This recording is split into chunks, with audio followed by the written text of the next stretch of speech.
Valendo! Boa noite, pessoal. A gente está aqui mais uma vez com o Radar FIS, né? O nosso programa aqui na BMC News. A gente apresenta ele semanalmente às 19 horas e a gente fala de fundos imobiliários, né? O nome do programa já acusa aí, Radar FIS, e é o programa aí que a gente tem feito, agora é a quarta edição, né? A gente fez ali uma primeira solo, depois a gente recebeu o Moise, recebeu o pessoal da Quasar na terceira e hoje a gente tem o imenso prazer de receber o Marcelo Hanud, né? Inclusive, só uma introdução do Marcelo aqui. O Marcelo ele faz parte, né, da Aurea Asset, né? Isso. Que basicamente é um joint venture aí da Fran Capital e do próprio Marcelo. Então ele resolveu hoje, ele aceitou nosso convite, ele resolveu falar um pouco mais aí desse seu projeto. Ele foi empreender, é isso que ele foi fazer. E o Marcelo aí, ele dispensa comentários, tá? Ele já foi gestor aí do XPlog, um fundo muito conhecido, inclusive a gente já falou várias vezes e muitas pessoas perguntaram na época quando você deixou o XPlog, poxa, mas quem é o Marcelo? Né? Por que vocês estão falando isso? O que aconteceu e tal? E aí eu vou aproveitar aqui, né? Eu vou agradecer de novo mais uma vez por ter aceitado esse convite. Prazer, eu vou meu. passar a bola para você. Primeiro, obviamente o mercado é pequeno no Brasil, o mercado financeiro, né? O mercado imobiliário um pouco maior, mas o mercado financeiro o pessoal se conhece todo. Mas os fundos imobiliários antigamente eram pequenos, né? 60 mil cotistas, e agora tem mais de 1 milhão. E pode ser repetitivo para muita gente, mas eu vou pedir para você dar um overview um pouco, falar um pouco de você, do seu background. São mais aí só para adiantar, são mais de 40 anos de mercado imobiliário. Então a gente de novo aqui vai ter uma aula. E eu vou passar a bola aí pro Marcelo e agradecer mais uma vez aí por aceitar o nosso convite. Eu que agradeço o convite de vocês, tenho assistido aí os últimos programas, queria repetir o que eu falei em off quando a gente ainda não estava no ar. É sensacional o trabalho que vocês estão fazendo, a profundidade que vocês estão dando na análise. Vocês vão na vírgula daquilo que está sendo praticado pelo gestor, vocês pegam o que ele falou, o que ele está fazendo e o que ele está prometendo fazer. Isso é eu diria para vocês que eu não conheço ninguém que esteja fazendo um trabalho com essa profundidade, ou pelo menos desta forma como vocês estão fazendo. Muita gente fazendo um trabalho didático muito importante, dando conhecimento e dando visibilidade, dando acessibilidade para o investidor, né, a figura dos fundos imobiliários. Mas realmente o trabalho de vocês dá orgulho, dá prazer de ver. Eu assisti todos os últimos episódios antes de vir para cá para não dar nenhuma bola fora. Né?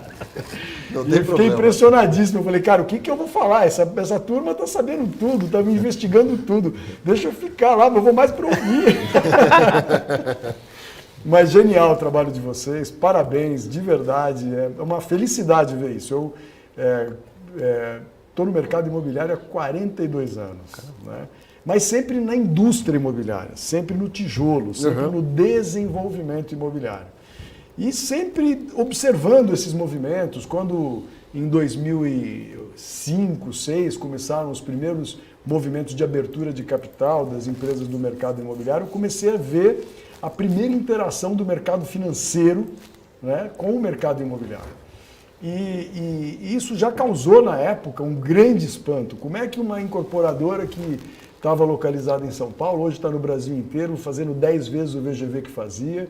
E daquele momento comecei a prestar muita atenção no mercado, na interação do mercado financeiro com o mercado imobiliário, e passei a estudar o que eram os fundos imobiliários fora do Brasil, né? Como é que eram os REITs fora do Brasil. E a gente notou e viu que claramente o grande motor, a grande mola propulsora do mercado imobiliário no mundo inteiro são os fundos imobiliários. É o dinheiro institucional, o dinheiro das pessoas, dos family offices, das pessoas físicas, que vem e faz aqueles milagres que a gente vai viajar para ver os empreendimentos impressionantes, empreendimentos com uma magnitude que você fala, gente, de onde surgiu o dinheiro para fazer isso? E os fundos imobiliários cumprindo o seu papel no mundo e aqui no Brasil nada. O máximo de movimento que a gente teve foi o movimento da abertura da abertura de capital das empresas, do ramo, que também foi uma coisa bastante tumultuada, para ser delicado na expressão, né? porque nós, do mercado, da produção, nunca tivemos acesso a dinheiro. A tanto dinheiro assim. E dinheiro era muito difícil. Dinheiro no Brasil, crédito no Brasil sempre foi muito difícil, porque a gente, além de ter dificuldade de ter o acesso ao dinheiro, você tinha a concorrência desleal do juro. Né? Então era sempre uma coisa muito sofrida. De repente, bilhões entrando dentro do mercado e pela primeira vez a gente se lambuzou. Né? Quem nunca comeu mel quando come se lambuza. E isso aconteceu na indústria imobiliária de 2005 até 2009, 10, 11 e a gente viu o que aconteceu. Mas me interessei muito pelo mercado financeiro e sempre continuei observando esses movimentos e estudando a questão dos fundos imobiliários. Mas minha vida inteira foi desenvolvendo produto, incorporando, como a gente fala na indústria, né? Comprando terreno, aprovando o projeto, lançando, vendendo e indo para a próxima. Então eu passei minha vida inteira fazendo isso dentro da nossa iniciativa pessoal, dentro da família, dentro de uma incorporadora que a gente sempre teve inclusive como uma alternativa de investimento, né? Porque os ramos de atividade nossos eram outros que não exclusivamente do mercado imobiliário, e o mercado imobiliário acabava sendo aquela atividade de produção de valor, de produção de patrimônio, como a gente costuma falar até hoje, né? O lastro patrimonial familiar era sempre olhando um ativo real, né? Passou o tempo, a gente viu esse movimento da abertura de capital, nós tivemos uma empresa que foi vendida por uma empresa dessas que estava já de capital aberto, em 2 anos a gente já vendeu essa empresa de novo para uma terceira que foi abrir o capital dela, então, cara, eu falei, o que é isso? Como é que as coisas acontecem nessa velocidade? E muito interessante.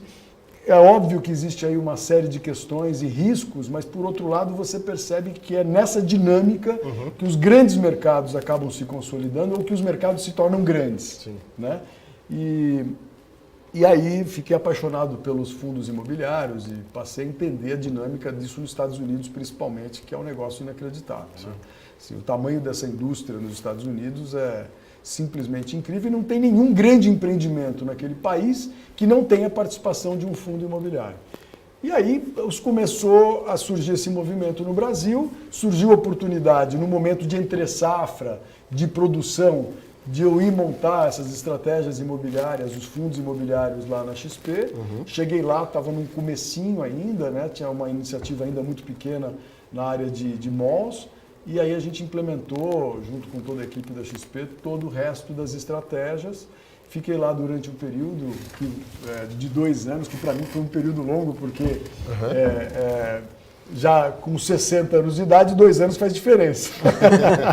Que isso. E aí aprendi muito, digo para vocês que eu acho que mais aprendi do que ensinei. Realmente uma equipe fantástica, um pessoal muito bacana com quem eu tive a oportunidade de trabalhar.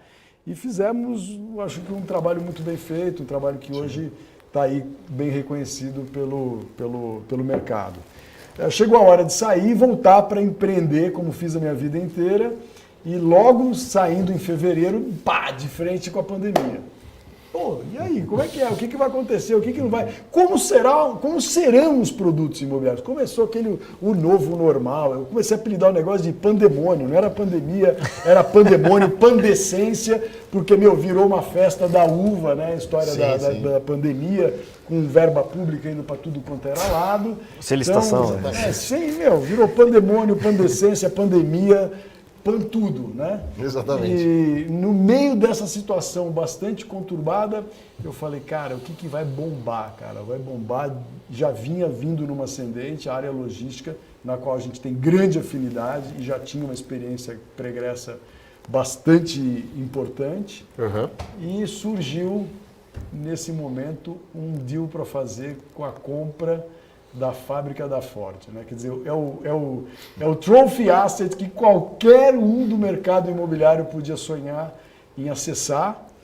E graças aí a uma parceria com a construtora São José, com o Alberto, com o Mauro, nós tivemos acesso a participar dessa concorrência junto com eles, ganhamos a concorrência, né, contra, vamos dizer, todas as expectativas de mercado. Sim. E no meio da pandemia, realmente pusemos para dentro esse que eu considero, vamos dizer, um dos principais ativos logísticos, que será o principal ativo logístico do Brasil, para não dizer da América Latina. Né? Uma localização inquestionável, né? Um volume questionável e agora é trabalhar e fazer isso acontecer. Mas esse é um resumo de 42 anos em alguns segundos. Quando você me falou, conta um pouco da tua história, eu falei, quantos dias a gente tem de programa? Exatamente. A gente podia ter 100% do programa. Podia falar da minha passagem por cada segmento do mercado imobiliário, que a gente fez praticamente todos os segmentos. A gente transitou desde o residencial de baixa renda, residencial de alta renda, prédios comerciais, galpões logísticos, shopping, enfim, tudo a gente teve presente e fez aí uma história interessante. Então, o pessoal que está assistindo já fica a dica aí, a gente vai falar mais de logística, mas pode perguntar aí de laje, de aqui para tudo. De hospital, cemitério, o que você quiser pode perguntar. Mas já pegando esse gancho, então, já que você tem toda essa expertise, tudo bem que você falou, não, mas eu já estou com 60 anos e já pesa, mas já tem um grande ativo que é a fábrica da Ford, né? Enfim, depois a gente discorre um pouco mais sobre ele, mas você pensa, além desse ativo, lançar outros produtos? Sim, bom, vamos lá. O que é a nossa fase a partir da pandemia? Eu sou o novo normal. Meu novo normal é o seguinte, gente. Eu fiz uma joint venture, uma associação de fato com a Fran. Quando eu saí da XP, a minha vida foi o seguinte, cara, eu quero montar uma coisa para voltar a empreender, para voltar a produzir imóvel, literalmente desenvolver, mas eu quero fazer isso absolutamente ligado ao mercado financeiro. Óbvio, né? O bobinho aqui percebeu que é onde a gente consegue fazer as coisas acontecer. Se você ficar olhando só para o tijolo, o dinheiro passa ao largo. Então a gente teve que... Exato. Essa interação foi fundamental. Então a minha ideia foi montar uma asset. Né? E falei, bom, mas eu não quero ter todo aquele back-office, eu quero entrar com o meu conhecimento, quero entrar com o corpinho. Então como é que a gente faz? Fui procurar empresas consolidadas no mercado, que já estão há um bom tempo de mercado e que tinham uma tímida ou quase nenhuma participação na área imobiliária. E aí fiz uma visita a diversas empresas, comecei a fazer isso logo em janeiro, né? Quando já estava planejando a minha saída da XP, e aí fui conversando com várias assets, várias empresas que tinham, e me encontrei com a Fran através de um amigo pessoal que me apresentou a Fran e me deparei realmente com um pessoal extremamente consolidado no mercado, ex-diretores, vice-presidentes de bancos, pessoal que tem vamos dizer assim, um pedigree absolutamente consagrado. E eles não tinham uma atuação no mercado imobiliário, né? Não tinham uma atuação, pelo menos assim, expressiva. Né? Faziam aquisições imobiliárias como consequência de algum deal que eventualmente aparecesse ali oportunístico no momento. Mas não era um desenvolvimento, não era um play de asset imobiliário. E aí começamos a conversar, nos entendemos super bem, e através do Carbone, você conhece bem, né, Lesnak? Foi ele quem me levou e me apresentou para o pessoal todo lá. Acabamos fazendo uma associação, então, como você falou, é o Hanud com a Fran, a asset nova que chama-se Áurea, que ainda está em processo de registro, por isso que a gente evita falar um pouco, porque tem uma série de restrições, mas vai se chamar Áurea Asset, está em processo final de registro, é a nova empresa resultado da associação do Hanud com a Fran. E agora espero poder exercer pelos próximos 60 anos Tá certo. Essa função de desenvolvimento acoplado ao mercado financeiro. Essa é a nova fase aqui que a gente está enfrentando. Bacana, eu queria aproveitar e, enfim, desejar boa sorte nessa nova fase. Obrigado. Super novo, ainda tenho mais 60 anos aí. E é isso, vou passar também a bola aqui para o Arthur, né? O Marcelo estava falando, mas o Arthur ele teve uma passagem também pela Fran, né? Ele sabe lá como funciona tudo lá, mas enfim, foi pura coincidência aqui.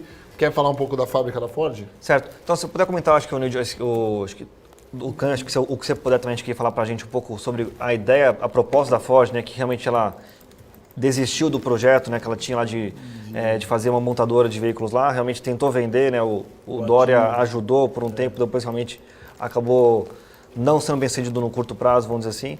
e é você, né, realmente com outros players, né, assim, via São José, mas também via BTG, né, via outros sócios do Elfo também. Sim. Se você puder comentar, assim, qual que é a proposta de cada um, vou dizer assim, acho que o BTG comentou um pouco por alto no Fatos Relevantes, né, via BTG, então se você puder comentar assim, o quanto que precisa, vamos dizer assim, de fazer de capex para fazer um retrofit ali no projeto, quem que é sênior ou quem que é subordinado, ou todo mundo está junto no mesmo projeto. Junto, então acho que se você puder comentar uma visão geral do... Vamos lá. Como eu disse, esse deal aconteceu num momento inédito, né? E você buscar funding no meio de uma pandemia para comprar um ativo deste tamanho, Pequenininho. né, não é brincadeira. Os próprios grandes, todos com os quais nós concorremos, pelos quais eu tenho grande respeito, não só respeito e admiração, né?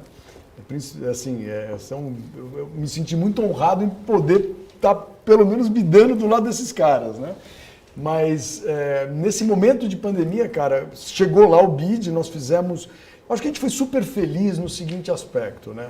Como a gente é pequenininho, como a gente tem muito conhecimento, mas era, vamos dizer, inexpressivo ainda, né, para ser bem verdadeiro na palavra, e a gente não tinha as restrições que as grandes empresas estavam enfrentando ali naquele momento, a gente foi muito ágil. Então a gente colocou uma equipe técnica visitando e mapeando aquilo, que eu acho que poucas pessoas tiveram como fazer, até pelo momento que eles estavam passando. Como é que você recrutar terceiros para fazer o levantamento técnico completo de todas as instalações da Ford no momento que a gente estava passando?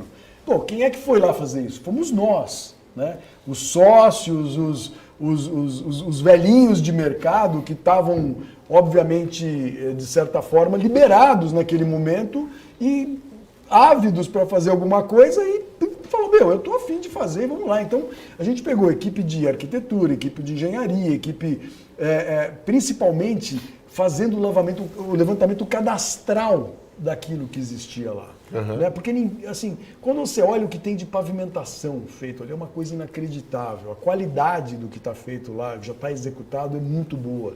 Quando você olha a resistência dos pisos, você tem piso ali de 20 toneladas. Caramba. Né?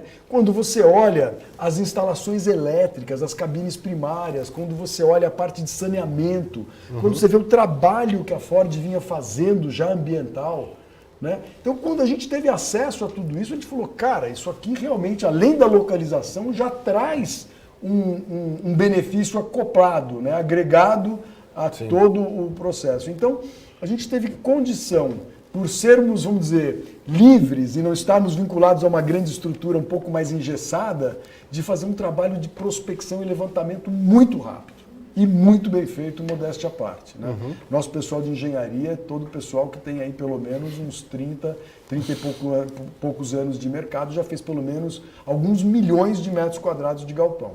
Então, foi uma situação muito feliz, a gente conseguiu levantar tudo que tinha ali e, consequentemente, conseguimos ser super competitivos, porque a gente sabia o quanto dava para economizar na obra. Né? Então, o que nós vamos fazer lá, na verdade, o que será aproveitado são pisos, pavimentações, uma boa parte das instalações elétricas e hidráulicas, mas o resto será refeito. Mas aí tem um ganho grande. Né? Pouca gente sabe que o piso do galpão, um piso com altíssima resistência e já com um isolamento feito, como por exemplo para 20 toneladas, é super propício para um refrigerado. Você tem um isolamento natural que custa caríssimo fazer. Então a gente tinha uma infraestrutura que ajudava muito, principalmente nas atividades de alto valor agregado. Pô, então, cara, era assim, era tudo que a gente tinha de conhecimento foi vestido naquele projeto. E aí falou, bom, tá tudo certo, parte técnica, entendimento, como fazer, etapas, evolução, por onde começar, para onde ir, quem abordar, e cadê o dinheiro? Parte importante. Cadê o dinheiro? E no prazo que esse dinheiro tinha que ser pago. Ou seja, só aqueles grandes concorrentes que já estão com o dinheiro encarteirado, já estão com o dinheiro na conta, que dá para fazer um negócio desse tipo. E aí quem tem amigo tem tudo, né? Aí tem que pegar o celular numa hora dessa e falar assim, amigão, cara, tô bidando e acho que vou levar. E aí liguei pro Michel Wurman, do BTG, que falei, Michel, cara, você me conhece há algum tempo. Essa live com ele acho que final do mês agora. Ah, não diga, vai ter uma live com o Michel, essa é figuraça, cara, grande Make figura, grande figura. Aí o Michel falou, Ranud, o que você precisa? Falei, imagina, se eu tô ligando pra você, você acha que eu preciso o quê? De água? Você acha que eu tô te ligando porque eu tô com saudade de ver o brilho dos seus olhos? Ó, tá gravado, hein? Ó. Aí eu falei, cara, tô me dando a Ford, cara, eu preciso de um backstop. Você precisa me dar os caras vão me pedir, vão falar, cadê o teu respaldo financeiro? Né? E eu vou falar que, eu tô no cheque especial. E aí, realmente, o BTG foi um parceiro incrível, cara. Assim, foi uma das experiências pessoais minhas mais gratificantes. Foi onde a gente vê que o relacionamento, a amizade e a percepção, obviamente, deles de que estava se tratando de um negócio excepcional, né? Foi uma confluência de tudo. Foi uma confluência de amizade, de relação comercial pregressa da melhor qualidade e de um ativo da melhor qualidade. Né? Então, isso tudo, eles me deram respaldo, a gente pôde me dar e pôde peitar os nossos concorrentes que, obviamente, tinham dinheiro no caixa. E aí ganhamos a concorrência e aí fomos para a briga. E aí fomos lá digerir a baleia que a gente colocou dentro do nosso caiaque. Certo. E sim, você puder comentar um pouco assim, onde o BTG ele botou dinheiro, né, o sócio também do Credit Suisse no Wealth Então também vamos botou lá. dinheiro. Aí então o BTG entrou, né? Eles estavam ainda no momento que disseram, que me deram esse backstop, estavam estudando qual é o veículo que eles iriam usar para poder fazer o investimento e estavam saindo com o follow-on do BTG Log. Então, cara, embora não fosse, vamos dizer assim, uma coisa muito óbvia naquele momento para aquele veículo, mas uma excelente oportunidade, tivemos que Acabou casando. Acabou casando. E, obviamente, que a gente precisava do resto do dinheiro, porque o BTG Log não ia conseguir, eventualmente, se comprometer a fazer o aporte maior do que aquilo que eles acabaram fazendo, né? E aí, batemos na porta do Credit, uma porta que inclusive foi aberta nós estávamos indo por uma via, o Alberto da Construtora São José também cruzamos no caminho conversando com o Credit e foi uma felicidade. O Credit olhou o projeto, entendeu a relevância da coisa, o nível que a gente já tinha evoluído de estudos e de due diligence e de análise de forma geral, acompanhado sempre pelo BTG, ou seja, já existia ali também um aval, né? E aí o Credit fez um trabalho simplesmente inacreditável, num prazo absolutamente recorde de tempo, de estruturação. O pessoal da estruturação, a Fernanda, enfim, todo mundo trabalha com a Fernanda, Luiz Lucas, Stefano, enfim, cara, assim, não tem o que falar. Eles trabalharam 24 horas por dia e nós 48 horas por dia. A gente tinha que trabalhar para os dois lados, né? Exato. Então, foi sensacional, fizeram a captação e nós acabamos liquidando a operação no dia 30 de outubro, né, que era o compromisso com a Ford, e graças a Deus levamos o ativo. Então, nós temos os investidores do Wealth, como você falou, do Credit, de um lado, né, via Credit, e temos o investimento do BTG via BTG Log e o nosso próprio investimento também via Fran, né, ainda Fran, com o nosso próprio fundo. Então, acabamos fazendo uma composição que foi muito feliz e estamos aí agora com o desenvolvimento em pleno vapor, conversando com vários inquilinos. A ideia é especulativa mesmo. Especulativo. Óbvio que num ativo desse tamanho, nós estamos falando de 460 mil metros de galpão, gente. Não é um dos maiores parques logísticos da América Latina. Tem o GLP Guarulhos, tem o GLP Dersa, que são parques com esta relevância, mas esse talvez em termos de distância de São Paulo, acessos, etc., seja um dos maiores parques logísticos tão próximos de um centro urbano como São Paulo e o ABCD. Não se esqueça que ele está inserido na malha mais urbanizada do ABCD, né? Então, acabou que a gente produziu uma situação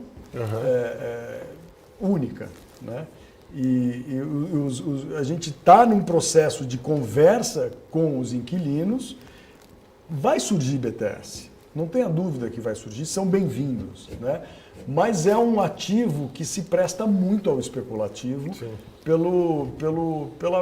vamos dizer assim, pelo desejo de estar lá. Pela maleabilidade também, né? Você trocar de inquilino facilmente. Vamos resumir isso por um desejo de estar num ponto tão privilegiado, né? Num acesso tão privilegiado. Então, estamos conversando com diversos inquilinos e tentando fazer uma programação de ocupação, porque quando você olha para uma massa dessa, né, se você não tiver uma lógica de ocupação e conciliar interesse dos inquilinos com a factibilidade de abordagem ao terreno, uma quebra-cabeça, física, assim. Eu chamo de mosaico de ocupação. Tá? Eu criei um termo aí que o pessoal fica brincando comigo, falei, isso é coisa de velho, né, cara? Mosaico, cara, parece coisa de portal de igreja, né? Você tem que encaixar bem. Você tem que encaixar, é um quebra-cabeça, é um mosaicozinho que você vai fazendo e vai ocupando, você vai destinando as áreas, vendo para que tipo de inquilino aquela área tem maior fit, como eu acabei de falar, você tem lugares onde você tem piso que tem um fit total para um refrigerado ou para um resfriado. Né? Então você tem áreas ali dentro que ela chama um tipo de inquilino. Então você precisa ir compondo isso de forma a compatibilizar isso com a tua estratégia de abordagem física do terreno. Né? É legal. É o que eu gosto de estar na cara, que é o que eu gosto de fazer. É muito bacana, é bem bacana.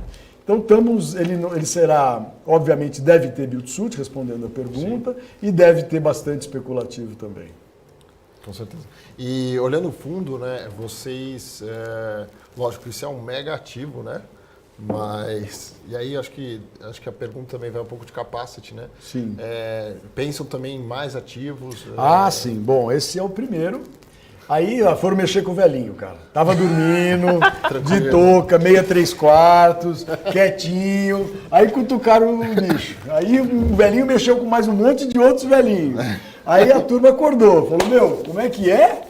Quer dizer que a nossa experiência aí faz alguma diferença? Vamos embora. Então, vamos lá. Nós temos aí um pipeline de desenvolvimento muito forte. Garanto para vocês que em termos de relevância é quase igual à Ford. É difícil falar que você tem um outro ativo com aqui, mas eu digo para vocês que a gente tem coisas muito, muito interessantes que vêm aí para o nosso pipe. Mas a Ford em si é um fundo. Né? É um fundo de desenvolvimento. E outros ativos que a gente está aí no pipeline são ativos com talvez quase com o mesmo tamanho que terão um tratamento muito específico, entendeu? A gente não vai pôr mais ativos neste mesmo fundo da Ford. Não. Nós vamos tratar fundos FIIs, né, individuais para cada um desses ativos que a gente está olhando, porque eles são grandes. Eles justificam um fundo. Muito certo. Né? E lá na frente, eventualmente, isso aí a gente vai, depois de performado e tal, vamos fazer o caminho natural da indústria, que é ou abrir e vender o ativo, ou vende o ativo, ou abre um fundo e se abre esse fundo no mercado. Exatamente. Então, essa estratégia, mas muito forte de desenvolvimento. Você está comentando assim, que realmente o da Ford é mais um retrofit, né? Como você falou, já está tudo bem mapeado. Eu usava o termo retrofit. Agora, na filigrana do projeto, a gente vê que é o seguinte, na verdade, o que a gente vai aproveitar muito mais infra instalada, como eu falei, viário, hidráulica, elétrica e pisos, do que, por exemplo, as colunas e o teto. Entendi. Né? Então, modulação de colunas, impossível aproveitar aquela modulação que está lá. Teto também impossível aproveitar. Então, a gente vai aproveitar essa parte muito cara que é da infraestrutura. Esse viário que tem lá é espetacular. Bom, Ford, né? Sim. Os caras, quando faziam a la Ford. Então, e projeto americano, com normas americanas, negócio realmente muito bom. Então, eu não diria que é um retrofit, mas a gente vai aproveitar muito da infra. Né? Vamos dizer assim, do nível do piso para baixo. Certo. A gente vai aproveitar praticamente tudo. Né? Praticamente tudo. E do piso para cima, algumas coisas serão novas totais, porque hoje lá a gente tem aproximadamente 300 e poucos mil metros de instalações, a gente vai para 460 Então, obviamente, a gente tem essa diferença toda aí, 140, 150 mil metros, serão construídos do zero. Sim, né? E o resto serão obras feitas usando toda essa infra que eu acabei de explicar para vocês. Tem outros ativos, não, ainda estão ocupados por grandes empresas. Não precisa me falar, tem várias aí, alemãs, enfim, tem outros espaços, eu acho que pode ser utilizado. São, sem dúvida. Mas em termos mesmo, se dá para responder essa pergunta, temos de capacity, 1 bi, 2 bi, Você diz deste empreendimento ou da... Não, do fundo como um todo. Não, a gente tá olhando para cima de 3 bi. Para cima de 3 bi, Fácil, realmente fácil. A gente está olhando para projetos. A gente não quer fazer todos os projetos, a gente quer fazer só os melhores. E projetos que vale a pena você realmente pegar uma equipe como essa, pessoas que são todos muito sêniores, né? E todos têm. Ali todo mundo é sócio. Todo mundo tem um interesse no ativo, quer dizer, no resultado do ativo. Está todo mundo muito alinhado com o investidor também. Porque a gente só vai ver resultado, só vai ver dinheiro no bolso quando isso estiver performado e realizado e vendido. Exatamente como investidor. Então, a nossa ideia é realmente fazer projetos emblemáticos, usar a nossa experiência, a nossa capacidade de originar e desenvolver, mas coisas muito relevantes. A gente quer fazer empreendimentos grandes, a gente não vai fazer empreendimento pequeno. Né? A gente quer se dedicar, por exemplo, a 1 desse por ano, 2 desses por ano, né? E andando dessa forma. E é o que a gente quer fazer, nós nos inspiramos muito nos grandes players que conseguem grande economia de escala individualmente. O que eu quero dizer com isso? São grandes complexos, são grandes condomínios logísticos. Né? Você tem uma economia de escala brutal quando você amortiza 500 mil metros de galpão num único condomínio. Mesmo que você tenha subcondomínios ali dentro, você tem uma economia de condomínio em si, de taxas de condomínio, de uma série de seguranças, enfim, de uma série de coisas que são relevantes. E dão para o inquilino este conforto, primeiro de estar desfrutando de serviços de primeira qualidade, assim como o próprio galpão, e além disso está inserido num contexto não isolado. Né, num contexto de alta, vamos dizer, de alta performance, de alta qualidade. Né? Então esse é o nosso foco, a Áurea, Fran Áurea, está olhando para esse tipo de oportunidade. E a gente tem um pipeline interessante, faço questão que assim que a gente puder falar, trago aqui para vocês em primeira mão. Certo. Ótimo. E se você puder comentar um pouco, Nudi, assim, qual que é a tua visão de, assim, que assim, acho que muitos galpões logísticos aqui no Brasil inteiro realmente são muito velhos, né? Então realmente tem esse desafio dessa atualização. Essa tua colocação é fundamental, Losnak. Assim, o parque logístico brasileiro, a hora que você olha qual é o nosso parque logístico de galpões AAA, cara, é pífio. É pífio. Né? O que a gente teve, você vê quanto tempo tem atividade logística profissional com players internacionais no Brasil? Não tem 15 anos. Sim. É uma coisa inacreditável. Daí é o tamanho da oportunidade. Porque galpão logístico não é... Quando eu olho para um galpão, ele é o híbrido, ele é o ponto de transição entre infraestrutura e real estate, e o imóvel. Né? Porque ele é parte da infraestrutura de distribuição, ele é parte de uma rodovia, ele é parte de uma ferrovia, ele é a ponta final de uma grande infra, seja ela aeroporto, seja ela uma rodovia, seja ela uma hidrovia, seja ela uma ferrovia, ele é a ponta. Então, quando você olha para isso, você começa a entender a dimensão e o quanto o Brasil está atrasado nesse sentido.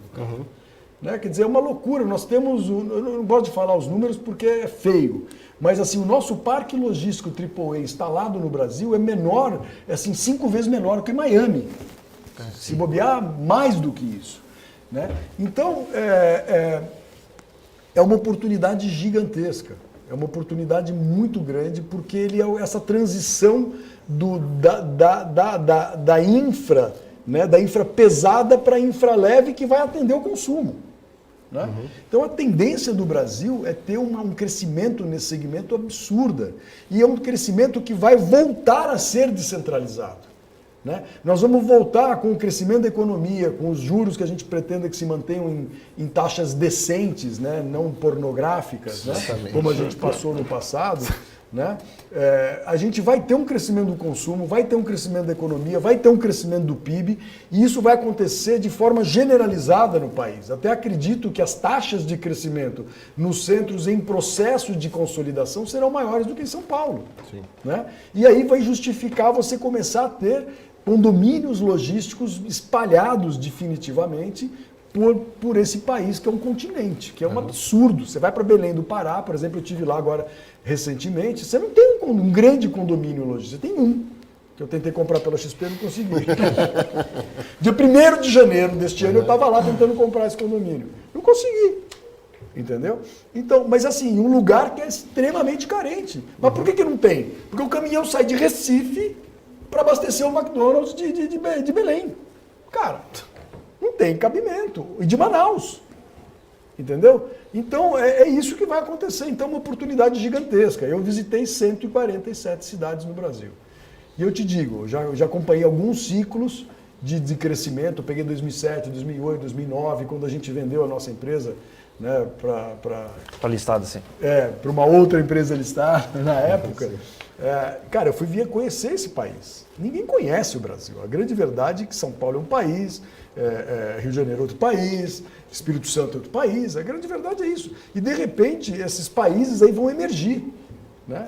E isso vai acontecer, mas inexoravelmente. É só a gente passar por um período razoável de estabilidade, um período mínimo razoável de juros decentes, né? Que a economia vai voltar e vai crescer, não tenha dúvida disso, vai crescer muito. Né? Porque o mundo está líquido, o mundo está hiperlíquido. Né? Então a nossa integração com o resto do planeta é inevitável. Né? Eu sou aqui um celeiro, desde que eu nasci eu escuto, o Brasil é o celeiro do mundo, o Brasil é o grande provedor de alimento do planeta. O Brasil é um provedor de tudo, gente. Não é só de alimento, é de tudo. Né? A nossa matéria-prima tem que parar de matéria-prima e voltar produto acabado. Sim. Né? Então, isso vai acontecer dentro dos parques industriais, dentro dos galpões logísticos e dentro da infraestrutura que tem para acontecer. Então, vai rolar. Bom, com a taxa de juros nesse patamar e o dólar nesse outro patamar, não tem desculpa. Não tem desculpa, o dinheiro tem que vir. Tem que vir, não tem como. Né? É só a gente conseguir perpetuar, ou pelo menos esticar o máximo possível o bom astral, né? essa mentalidade de tirar o dinheiro do ócio, né? Do ócio improdutivo, que é o juro, e passar o dinheiro para a atividade produtiva, para o círculo virtuoso. Sim, sim, né? sim. É o que está acontecendo no Brasil, quer dizer, é o que vai acontecer. Infelizmente, pegamos aí essa pandemia pela proa, né? Mas eu acho que isso, inclusive, deixou vários legados positivos. A gente acabou percebendo uma série de coisas que isso aí dá 10 programas para a gente falar qualquer hora. Exatamente. Não, a gente até conversou aí recentemente com um gestor de fundo de desenvolvimento, que fez até uma conta, mas o mercado residencial ele fez, que era assim, tirando o déficit habitacional, você tinha assim, para os próximos 10 anos você tem que entregar 1 milhão de residências a mais. Pois é. E aí ele chegou no VGV em 10 anos de quase 2,5 bilhões, né? Acho que era 250 bi cada ano, em 10 anos, 2. Na empresa dele. Isso. Ele falou, eu não consigo absorver isso. Que é a TG Core. Sim, sim. Mas Diego. É o Diego. Ei, Diegão. O Diegão é meu amigão. Esse eu adoro, menino brilhante. Exatamente. Brilhante. Aliás, eu estou devendo uma visita lá em Goiânia para ele. Assim que der um tempinho, eu vou dar um pulo lá. Antes de começar essa minha atividade, ele foi um grande encorajador, conversamos, um abração para o Diego, se ele estiver ouvindo a gente aí. Legal. Muita admiração por esse rapaz. Legal. Bom, vamos lá. E ele fala isso, né? Obviamente ele não vai conseguir absorver, ele mesmo sabe, né? Senão eu até brinquei se ele vai ser a nova Pinco, né? Não vai dar. Mas para galpão, você tem uma ideia desse valor aí? Cara, eu diria para você o seguinte, este ano a gente deve estar entregando aí esse ano não, né? Mas no próximo ano deve estar entregando alguma coisa em termos de 1,5 milhão de metros quadrados, no que está em desenvolvimento, etc. Talvez 2 milhões de metros quadrados. Se você pegar, estou falando de São Paulo. Sim. Né? Deve ter mais uns 300, 400 mil metros quadrados se você olhar para o resto do Brasil. Né? ou até menos, talvez. Mas 2 milhões em São Paulo deveria significar mais ou menos 400 mil no resto do país. Olha, eu vou te dizer, tive com o pessoal da GLP, tive com o Ricardo Antonelli, meu guru. Esse é outro em quem eu busco inspiração, a empresa na qual a gente busca inspiração, tenho uma profunda admiração. Almocei com ele terça-feira. O Ricardo não tem 1 metro quadrado para alugar. Nem no raio 30, nem no raio 60. É lógico que eles são uma máquina de locação. São de uma eficiência, assim, estúpida. Né? Mas não tem jeito. Ele não tem porque não tem. Né? Então, e eles estão aí produzindo uma outra quantidade gigantesca. Nós tivemos exatamente essa conversa. Eu acho que o Brasil, dentro de condições normais de temperatura e pressão, Sim. se a gente continuar dentro daquilo que a gente acabou de falar, condições de câmbio e de juro favoráveis ou no mínimo... Ok, né? Sim, vamos dizer Ok. Ok, é uma boa palavra. A palavra sim. é essa. Eu acho que a gente tem que produzir pelo menos 2,5 milhões por ano de galpões pelos próximos 5, 7, 8 anos. Tá? Isso sem falar de eventos extraordinários. Né? Mas eu acho que seria conservador esse número que eu acabei de falar para vocês. Então, se a gente ficar com 50% disso na empresa, já está bom. Você pode comentar um pouco, Nudi, assim, a gente viu, né, saiu a Via Varejo ontem à noite, né, eles comentaram que estão indo para o norte agora, né, acho que abriram umas 30 lojas lá no norte. O Mercado Livre também está fazendo expansão lá no Nordeste.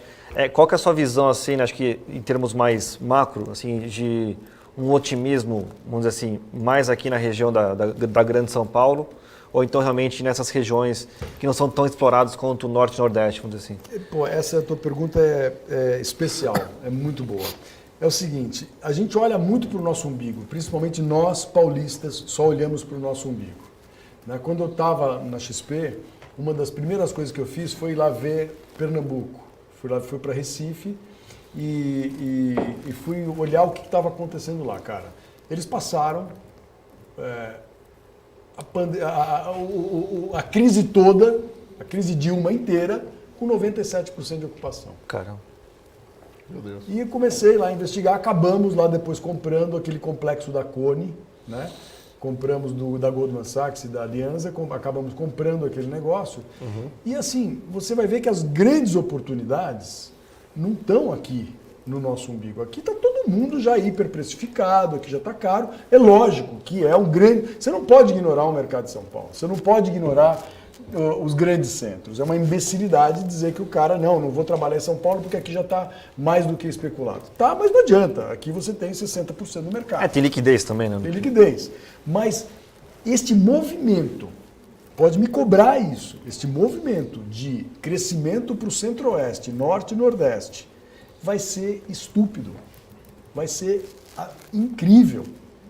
Então, pode aguardar, porque nós vamos ver surgir grandes complexos logísticos com altíssima taxa de ocupação, porque é o que você acabou de falar.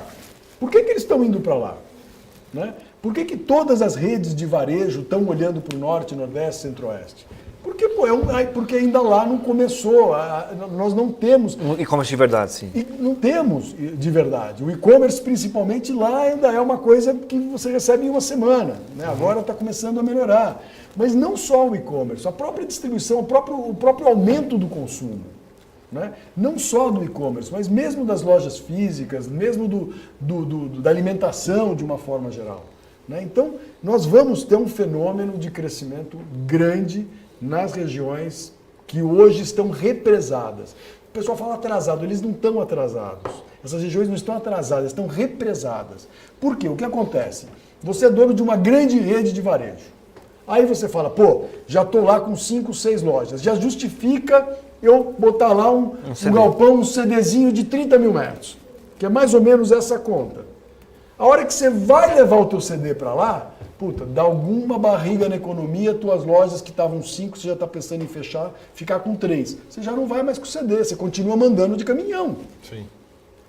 A hora que você consolida isso, cara, isso vai ser um efeito avalanche, porque você vai, inclusive, desobstruir aquilo que aqui está esgotado. né? É uma coisa absurda. Se você olhar o que sai de caminhão de São Paulo para chegar em Recife, para chegar na Bahia, para chegar em lugares que, pô, não tem necessidade de você fazer isso dentro. O galpão passa a ser o caminhão. Sim, Né? sim. É uma fileira de o estoque, caminhões que, se você juntar, vira um galpão logístico. Exatamente. É exatamente o que acontece. E a hora que você começa a ter esses pulmões, a necessidade desses pulmões, porque existe o consumo, porque a economia cresceu, porque o PIB está estável, está crescendo, né?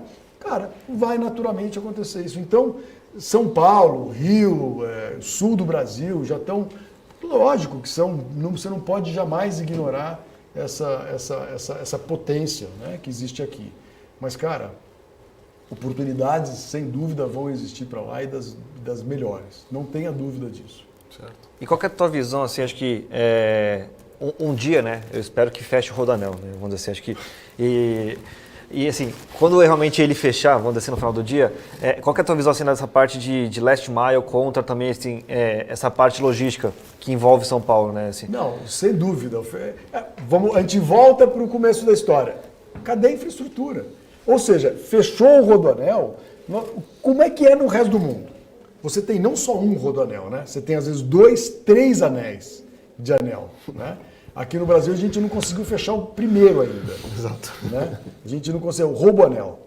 Né? Isso, Rodoanel. tem mais problemas, sim. Então a gente não conseguiu fechar o primeiro ainda. A hora que isso estiver consolidado, é lógico que essa borda do Rodoanel, tanto para dentro quanto para fora, tem que virar um grande parque logístico. E vai acontecer. E será de lá e um pouquinho até mais para dentro que a gente vai ter, obviamente, o last mile consolidado. Vai ter, inclusive, last mile dentro de São Paulo. Você pega áreas como, por exemplo, o Largo do Socorro, que você tem uma área que foi industrial, que hoje não tem mais capacidade de ser industrial, mas como last mile, é espetacular. Sim. Né? Então isso vai acontecer. Né? Você tinha... A gente viu o case dos armazéns eu não quero citar nenhuma marca, mas os armazéns de pequenininhos aqui, cara, tá virando last mile. O que está virando? Sim, sim. Né? O que era para você, o teu guarda-móveis, vamos usar o termo da minha época, o guarda-móveis, o guarda-treco, que estava aí alugando galpões urbanos, vão virar last mile, porque essa é a tendência. Né? E o fechamento do Rodoanel, sem dúvida nenhuma, isso aí vai ser uma primeira camada, né? Dali vão sair, ali vão chegar as carretas, dali vão sair os VUCs e motos, como é o caso da Ford. A Ford é o único lugar que você chega de carreta e sai de bicicleta. É excelente. Né? Exato. Mas está a 10 quilômetros de São Paulo. E é isso que vai acontecer. E está a 6 quilômetros do Rodoanel. O Rodoanel ainda está mais para frente ainda do que da Ford. Né? Mas sem dúvida, esse arco, não vamos chamar de anel, mas este arco será um arco logístico. Sem dúvida nenhuma. A vocação é totalmente essa. Dali você pega qualquer estrada, chega, e dali você pega qualquer estrada e sai. Né? Sim. E assim, você vê, vamos assim, de uma maneira geral, mais interesse ou, sei lá, oportunidade em você fazer esses desenvolvimentos mais no last mile ou realmente no galpão logístico um pouco mais para fora do Rodoanel? Eu acho que as duas coisas vão acontecer. As duas coisas. É óbvio que agora o last mile está numa evidência enorme pelo crescimento. A pandemia antecipou o crescimento do e-commerce em 5, 7 anos. Né? Eu ouvi empresas aí que estão querendo contratar 1.000 pessoas para o Black Friday. 1.500 pessoas no Black Friday. É uma loucura, cara. A Magazine Luiza já contratou acho que 3, já foi, né? Tá, então você está vendo como é que são as coisas. Agora, esse last mile é um baita business. Só que esse last mile também virá acoplado com uma coisa que já existe no mundo inteiro e que no Brasil está começando a surgir de uma forma muito bem planejada, que é a logística como serviço. Então aí você tem o galpão, que já é de um operador logístico, né? Ou que ele próprio aluga o galpão de last mile para fazer a operação logística. Então ele vende para o varejista, né? Ele vende não só o last mile, ele não vende só o galpão. A gente não vai vender só o galpão, vai vender o galpão para alguém que vai fazer esta operação de delivery. Né?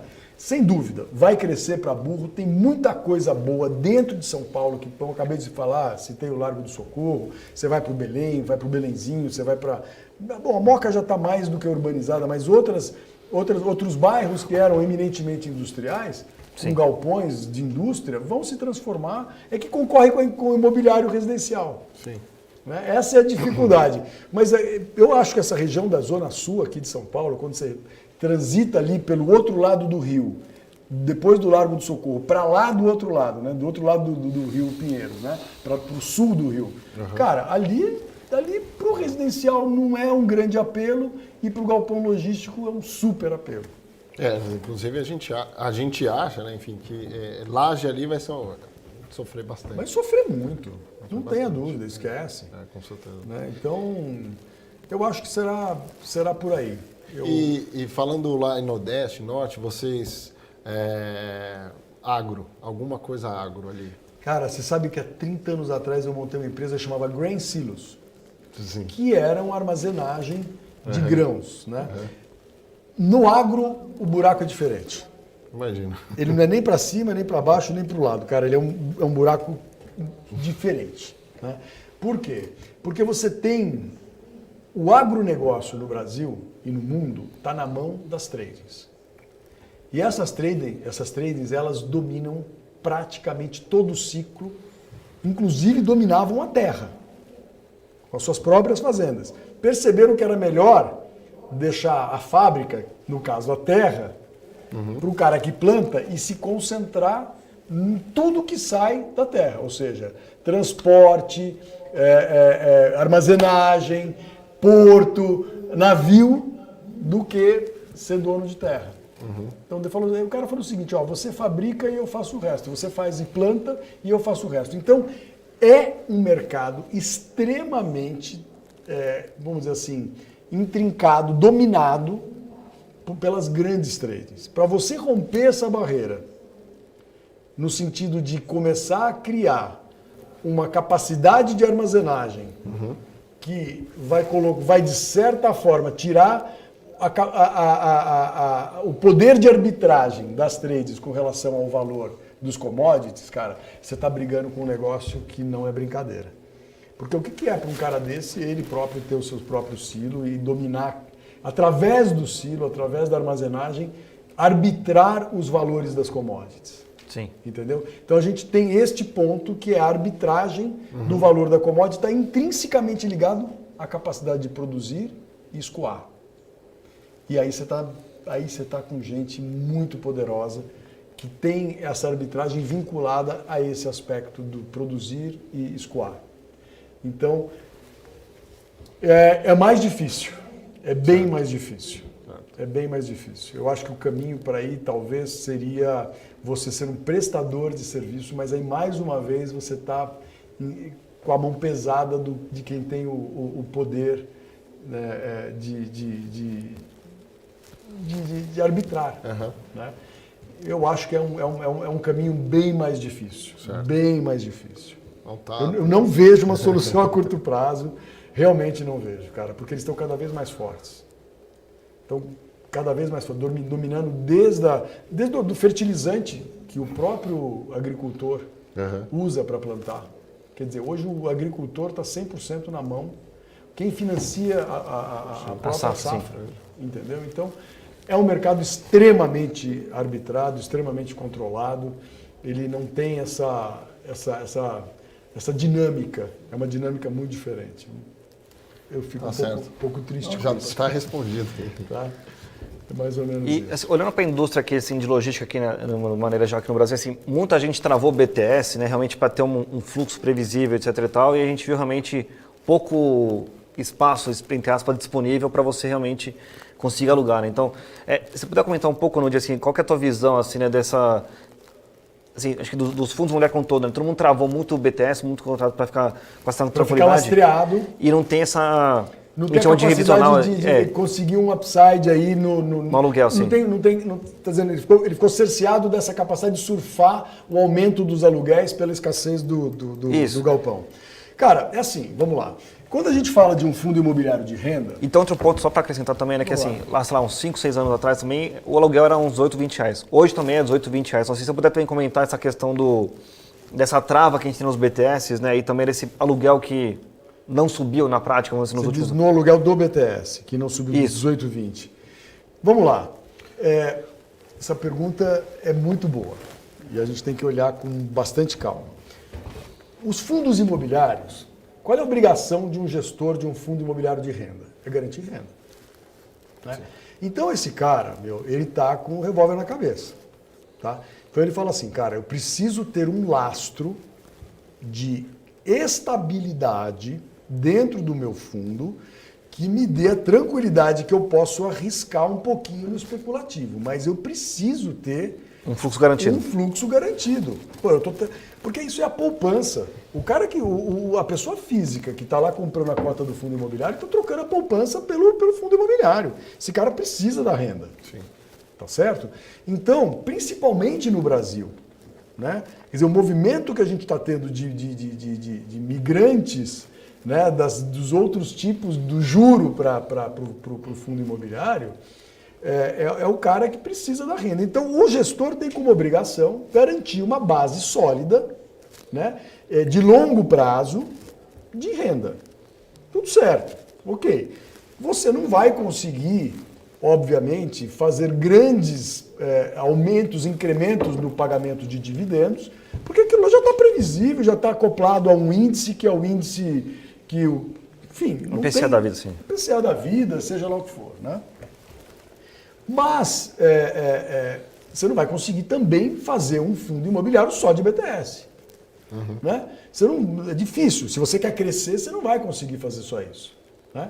Então você também tem que fazer um lastro de ativos da melhor qualidade possível que venham te dar esse incremento de aluguel num determinado momento, como o de hoje, que os aluguéis começam a subir. E os BTS também começam a subir, porque quando você tem uma demanda do especulativo, o empreendedor começa a olhar, puta, faço BTS ou faço especulativo? Faço BTS ou faço especulativo? O BTS começa a perder a força dele, porque o especulativo fica tão bom que o cara acaba migrando também para o especulativo. Entendeu? Então, é uma concorrência saudável entre o especulativo e o BTS, mas eu acho fundamental, principalmente nesse momento nosso de consolidação do conceito de fundo imobiliário, de captura de investidores, de credibilidade, você ter ativos com lastro significativo e de longa duração. Eu acho isso muito importante. Tá? Eu tô aqui tentando evitar o que aconteceu no passado com alguns fundos imobiliários que, cara, pelo amor de Deus, né? Então, eu acho que é saudável a gente ter os BTS e tal, mas, óbvio, a hora que você tem uma massa crítica, você tem 10, 15, 20%, 25%, 30% do teu fundo no especulativo, quando você tem um tamanho grande, pô, eu acho que aí mas precisa ter um bom gestor. Sim, aí sim. O gestor tem que conhecer mercado, ele não tem que ser só um cara virado para o mercado financeiro. Tá? Esse é um outro ponto que eu coloco toda vez que eu falo. Pessoal, pelo amor de Deus, tijolo é vivo. Né? Um mau gestor acaba com um bom tijolo. Um mau gestor acaba com um bom ativo. Ou um mau gestor faz um movimento errado e prejudica alguma coisa que poderia ser muito melhor do que aquilo que ele está fazendo. Então, eu sou suspeito para falar, mas eu acho que a presença de pessoas do mercado imobiliário dentro dos fundos é fundamental.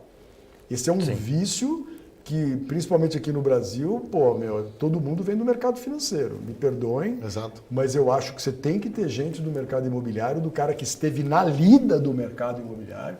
Né? E quando a gente fala de fundo de desenvolvimento, então, aí é mais importante ainda, porque, desenvolvimento é outro bicho. É outro bicho. Não, o risco de execução é gigante, sim. O risco de execução, o entendimento do processo de execução é outra história. Né? Tem outras coisas acopladas ao risco de desenvolvimento, que é você entender o seguinte, esse ativo estará bem posicionado daqui a 4, 5, 6, 8 anos? Né? Porque às vezes ele pode ser pontualmente interessante, mas precisa ver se ele terá uma sobrevida e se aquilo faz sentido ao longo do tempo. É simples, né? Você pega um BTS para fazer numa região que você tem um canavial para o lado esquerdo, um canavial para o lado direito. Pô, esse ativo é estratégico para esse cara? Qual é a barreira de saída do meu cliente do meu ativo? Você entender um pouquinho dessa lógica da distribuição, do mercado em si. O fim do contrato é o mais importante, sim. O fim do contrato, a importância daquele ativo estrategicamente para o teu tomador. Tá? Se quiser, eu te dou um exemplo claro. Quando a gente comprou os CDs do Mercado Dia, né, em Ribeirão Preto, puta, meu, você tá louco, eu comprei em Ribeirão Preto. Cara, era o lugar mais importante para toda a distribuição do dia para Minas e para o interior de São Paulo. Depois de Americana, que a gente também tinha, era Ribeirão Preto. E Ribeirão pregava uma área muito maior, extremamente estratégica. Como o aluguel estava super bem ajustado, não valeria a pena jamais o inquilino sair para fazer um outro galpão do lado. Pô, cara, estamos estrategicamente bem localizados, bem situados e, mais importante que tudo, a equação financeira, aluguel versus custo de reposição, estava bem feita. Foi o caso do Louveira, né? Que o Credit Suisse falou assim, eu derrubei o aluguel a ponto de não poder fazer um do lado novo. Exatamente. Esta equação tem que saber, tem que entender essa equação. Mas a região é muito boa. Muito boa. Muito boa. Mas enfim, é isso que a gente tem que saber pensar na hora de fazer o negócio. E não simplesmente crescer o PL do fundo, né? Sim. Pô, o gestor tá doido para crescer o PL, que eu acho isso um desalinhamento com o investidor. O cara tá lá, compra qualquer negócio aí para aumentar o PL do fundo, o cara tem 1% sobre o PL. É um desalinhamento. A gente vê também isso não só... as agências também estão outros problemas, né? Porque os contratos estão acabando e muitas vezes você tem ali, o que você vai fazer com o imóvel, né? Vai readequar uma loja de rua? Às vezes não faz nem sentido. Não faz sentido. Então eu acho que é um problema grande. E no momento onde o varejo está extremamente... num processo de transição. Exato. O varejo está num processo de transição. Não é que vai acabar o varejo de rua, mas vai mudar muito. Você vai ter outras coisas que vão estar... É muito mais fácil hoje você ter um pet shop e uma farmácia instalado num lugar do que uma agência de banco. Com certeza. Antigamente isso era inimaginável. Né? Acho que... E qual a sua visão sobre aquela questão, por exemplo, nos Estados Unidos o e-commerce já está muito mais avançado do que aqui. Você tem uma China, nem se fala e tal. E no Brasil sempre foi meio tímido, acho que a pandemia deve ter acelerado um pouco, mas tem muita questão do pessoal que fala, mas o shopping ele tem uma questão muito de lazer, diferente dos Estados Unidos, que você tem, lá, o cara vai comprar e pronto. Então, o que você vê em relação a isso? Você acha que o shopping... Não, olha, realmente isso é uma pura verdade. O shopping no Brasil tem uma função bem distinta da função que existe nos Estados Unidos e no resto dos países onde você tem segurança. Sim. Shopping no Brasil, antes de mais nada, é segurança. Shopping no Brasil é evento social. Você vai lá para ver as moças. As moças vão lá para te ver. Você vai lá para andar e ver a galera. Você vai lá para encontrar gente. Você marca pontos de encontro onde você tem segurança, tem estacionamento, enfim, tem toda uma série de coisas que atraem no brasileiro. Né? A gente não tem áreas públicas de qualidade no Brasil. Você não tem parques públicos num fim de semana ou num fim de tarde que são convidativos para você não ir a um shopping ou fazer alguma outra atividade. Né? Ou seja, o shopping preenche no Brasil uma série de espaços que nós não temos por várias questões e uma das principais é segurança. Sim. Então, isso é uma questão fundamental. O dia que a gente tiver segurança no Brasil, a gente vai ter uma modificação muito grande em diversos ativos. Não será apenas no shopping center, né? E diversas formas de usar os ativos. Mas o shopping realmente tem essa função no Brasil. Ele é uma função de entretenimento fundamental, de alimentação fundamental, social, muito importante, passeio, lazer, turismo. Você vê gente que vem do interior para ir nos shoppings chiques de São Paulo. Nem que não seja para comprar, mas é legal você estar passando naquela galeria de lojas que são coisas que absolutamente inatingíveis até para aquele que está passeando, mas ele está vendo uma bolsa de 40 pau ali. Ele vai ver até para ver se existe. O cara vai ver se existe. Será que existe mesmo esse negócio? Né? Ele sai do zoológico, que ele vai ver uma girafa, e depois ele vai no shopping e vai ver uma bolsa de 40 pau. São coisas que ele não sabe se existe de verdade. Não é verdade? Assim, é tão exótico um negócio desse que, pô, o cara... Então, você tem uma série de funções no shopping que realmente são muito importantes. Então, mas uma das redes que mais cresce de varejo de loja feminina no Brasil, a que mais cresce, é uma loja quase que vitrine no shopping. Ela é totalmente digital. Ela não é totalmente remota, mas ela é totalmente digital. Esse é o grande lance. Presta atenção.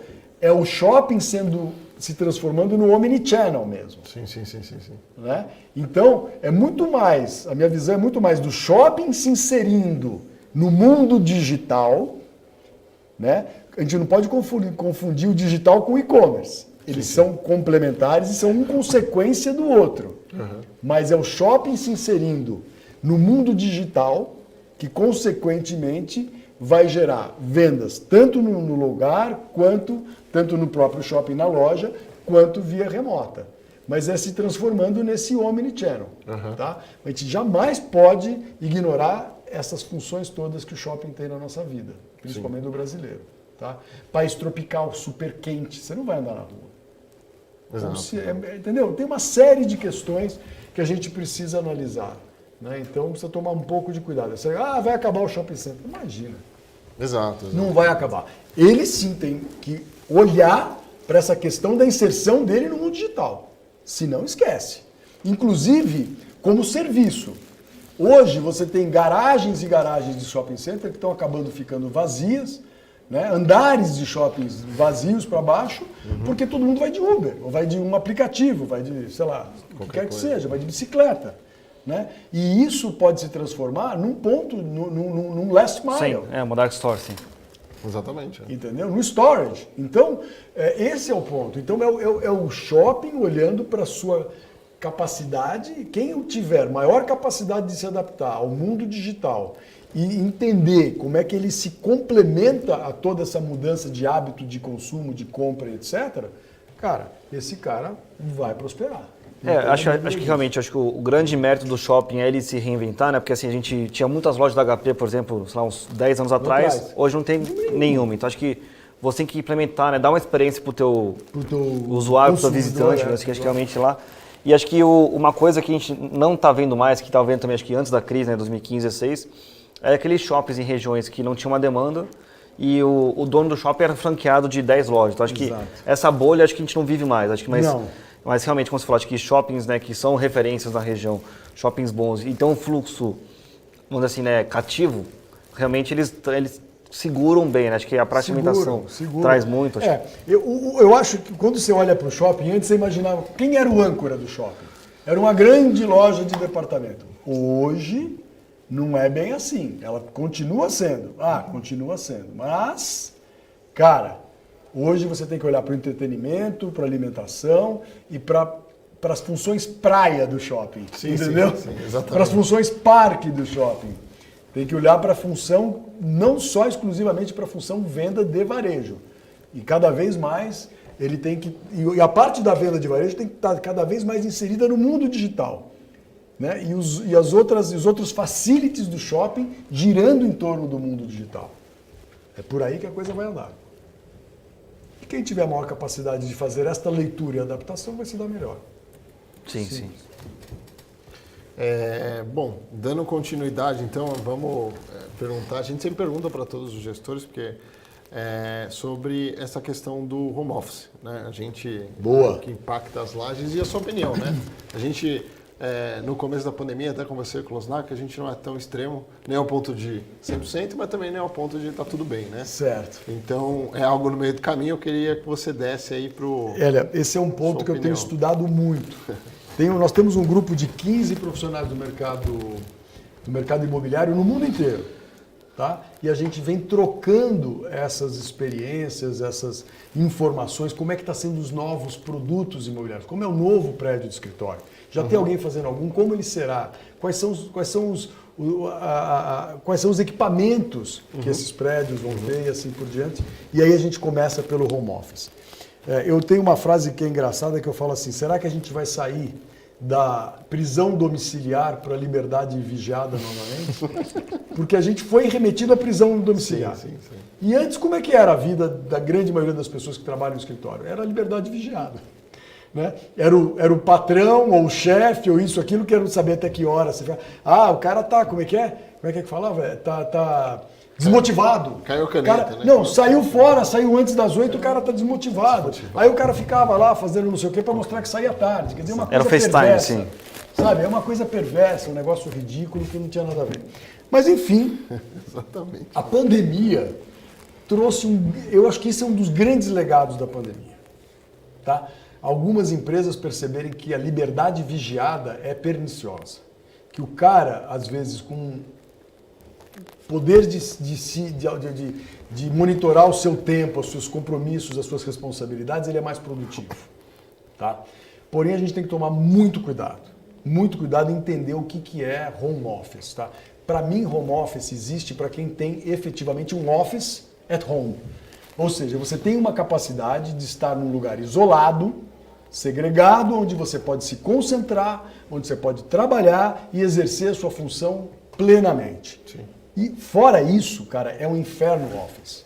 Entendeu? Porque, cara, você tem criança, você tem gente transitando. Então, a gente não pode esquecer que nem todo mundo tem um imóvel, mora num imóvel onde ele pode ter um escritório para ele. Não, cara, a temperatura ideal também, acho que assim, as condições de salubridade. Né? Condições de salubridade, condições de tudo, né? De luminosidade, salubridade, de mobiliário, você ficar sentado numa cadeira adequada.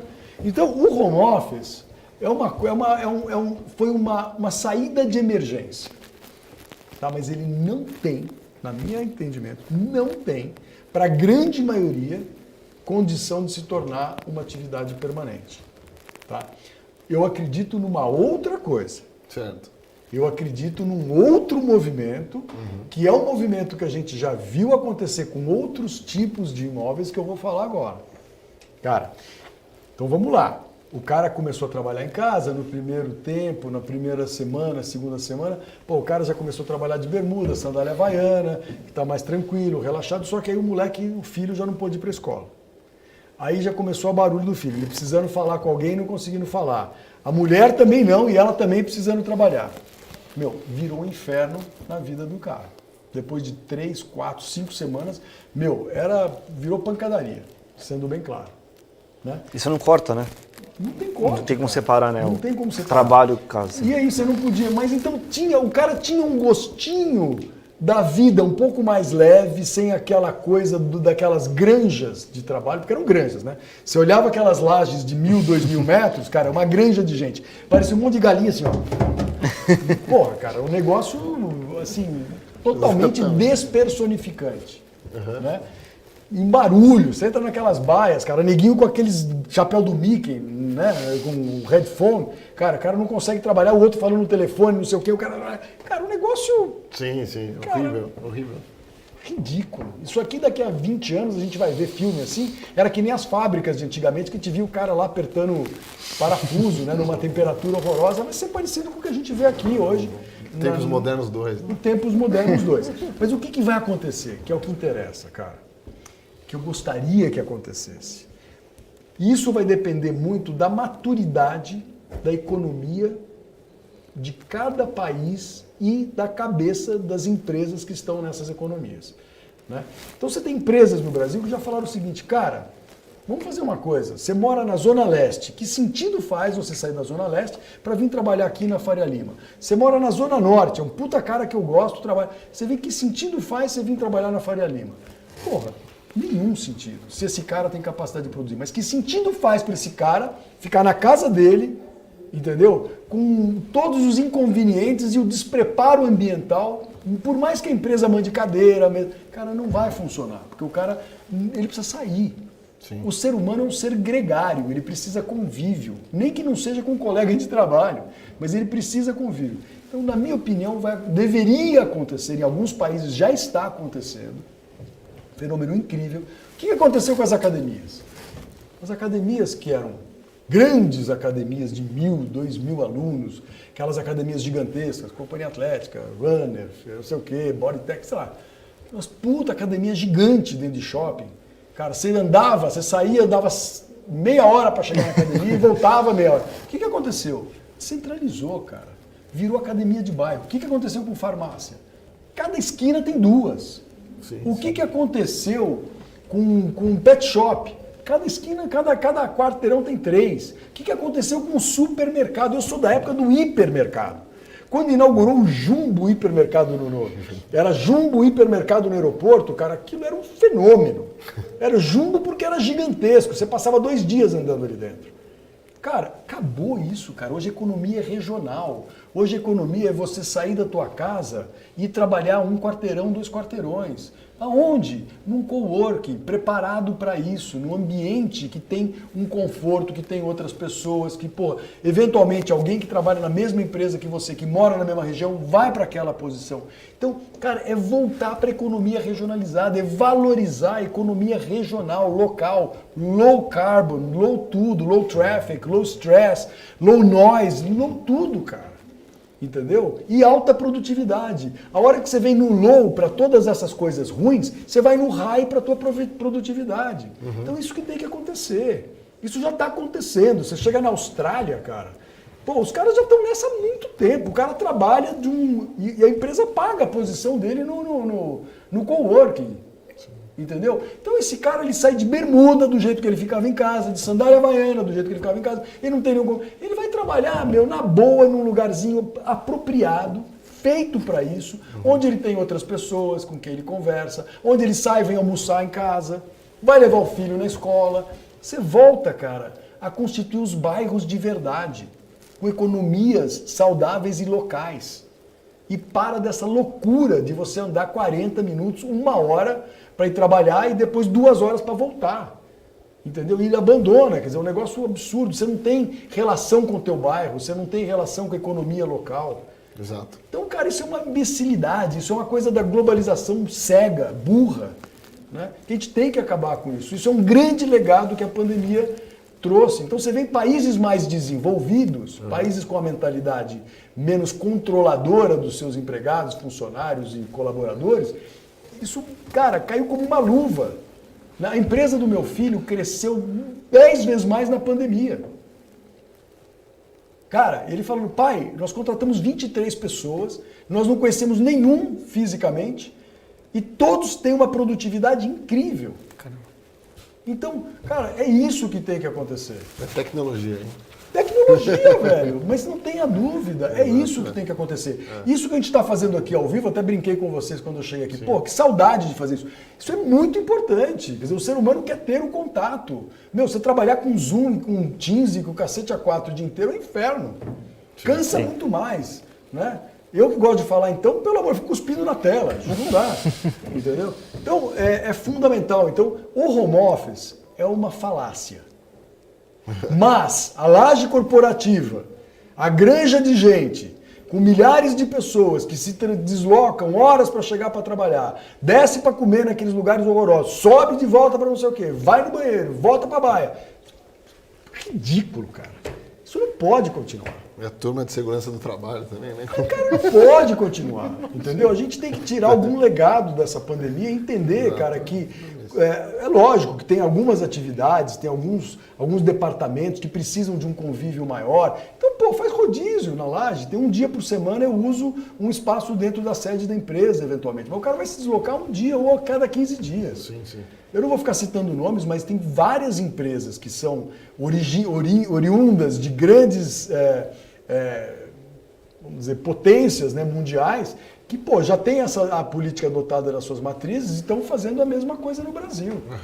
Mas, por outro lado, tem aquele cara que chega assim, não, eu quero ver o cara chegar, quero ver ele sair, como se ele tivesse que bater cartão para ser eficiente, entendeu? Sim. Na força que ele bate o cartão é a força da eficiência do cara. Quanto mais ele dá porrada no relógio de ponto, mais o cara é bacana, entendeu? Com certeza. Quanto mais tarde ele sai do trabalho, mais comprometido ele tá. O bônus dele vem maior.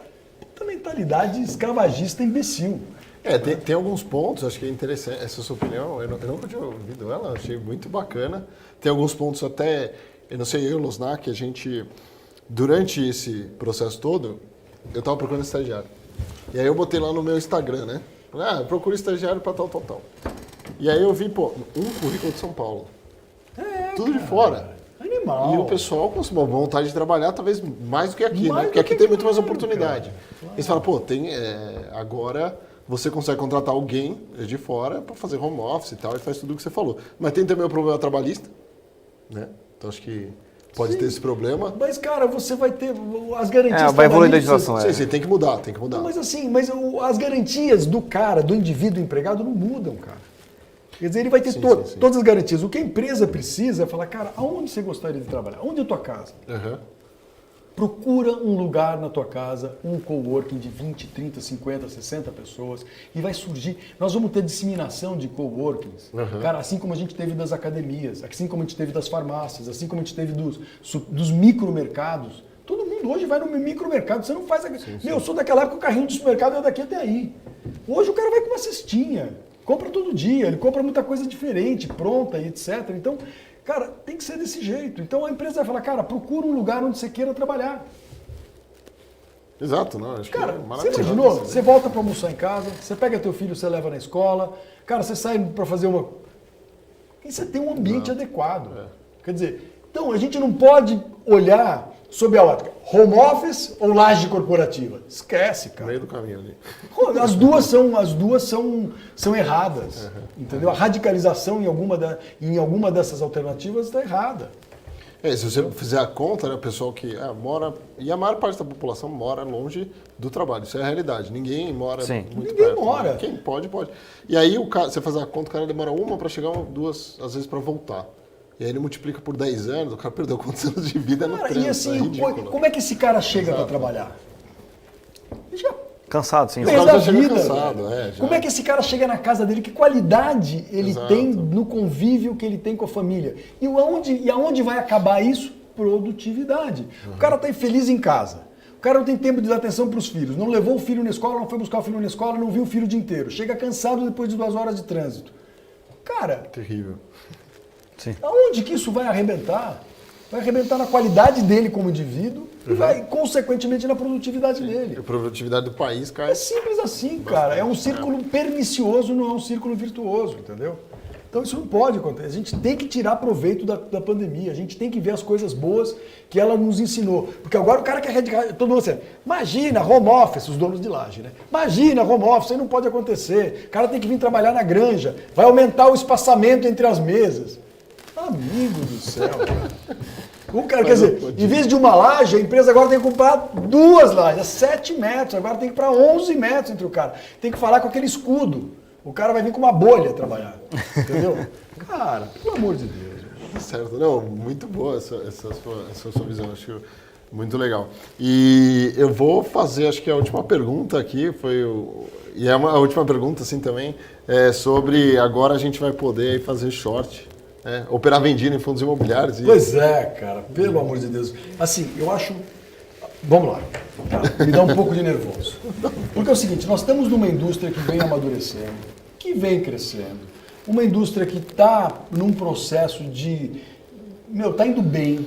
Pela primeira vez a gente está fazendo história dentro dos fundos imobiliários de uma forma razoavelmente adequada. Tem distorções? Tem, a gente sabe que tem. Tem coisa errada? Tem, mas tem muita coisa certa. A maioria das coisas estão sendo muito bem feitas. Vocês têm feito um trabalho, como eu falei aqui no começo, cara, não tem gestor que não fique de olho no que vocês estão falando. Porque vocês estão ali, olhando a vírgula do que o cara está fazendo. Esse trabalho de vocês é fundamental. Pelo amor de Deus, não deixem de fazer e dobra a frequência, 2 vezes por semana. Mas o que eu queria dizer para você é o seguinte. Cara, é uma ferramenta poderosa. É uma ferramenta poderosa de mercados consolidados, né?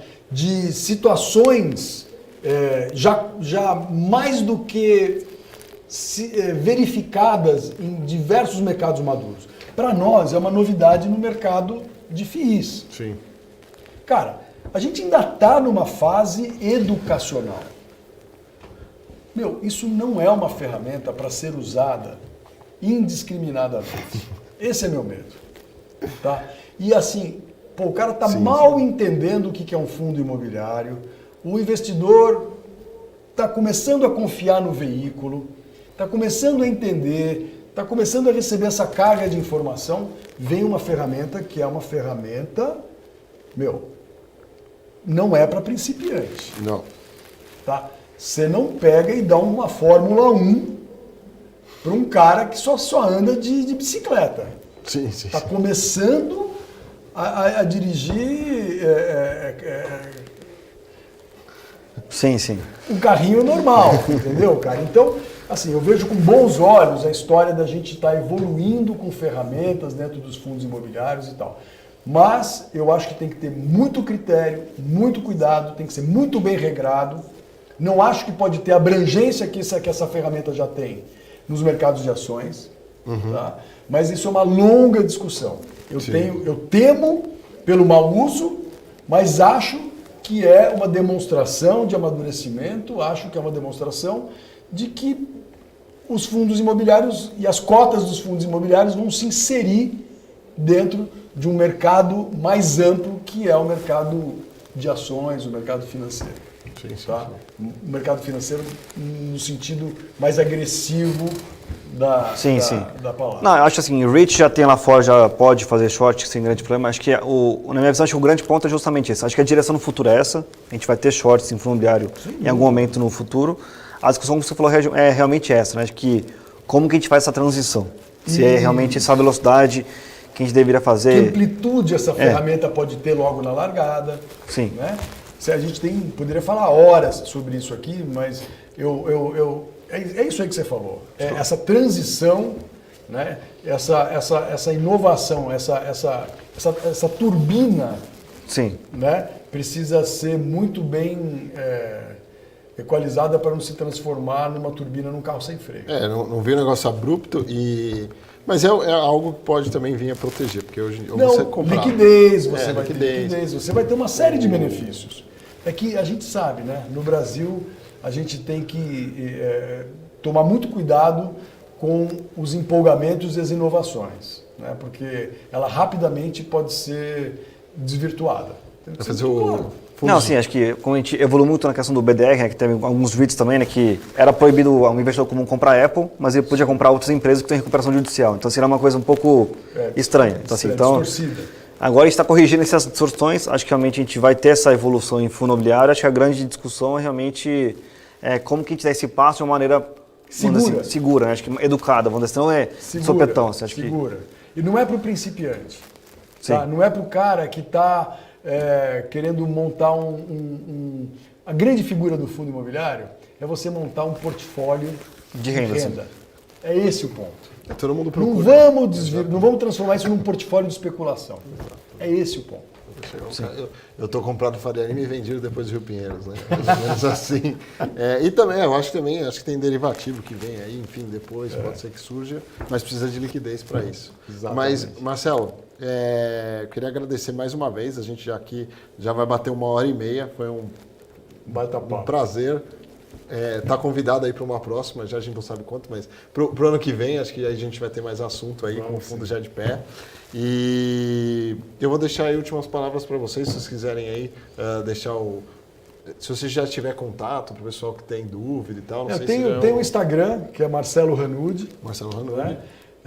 Ele livre acesso, tem lá, sei lá quantas horas de gravação, de pequenos drops, né, de vários programas. Eu respondo muita pergunta que chega pelo Instagram, às vezes com mais rapidez, às vezes com um pouco menos de rapidez em função do meu dia a dia. É um Instagram amador, né? A gente não é nada... Não tem grandes produções, né? Eu vou pegar isso aqui que vocês fizeram, por exemplo, vou cortar um monte de drops e colocar lá. Boa. É mais ou menos isso que a gente faz. Fica à vontade. Tá? Mas eu estou à disposição, adoro falar do tema. Vocês já perceberam que se deixar a gente vai aqui para 3 horas de conversa. Não, tá ótimo. Muito obrigado aí pela presença, aceitar o convite. Pessoal, eu queria agradecer também a presença de vocês e deixar aqui, né, quem não segue a BMC News, né, se inscreva aqui no canal, BMC News. A gente tem um espacinho aqui para falar de fundos imobiliários todas as quintas, às 19 horas, mas é um canal que tem todo dia os programas, você se inscreve e o pessoal fala de mercado financeiro como um todo. Então, muito obrigado aí, uma boa noite e até a próxima quinta. Valeu.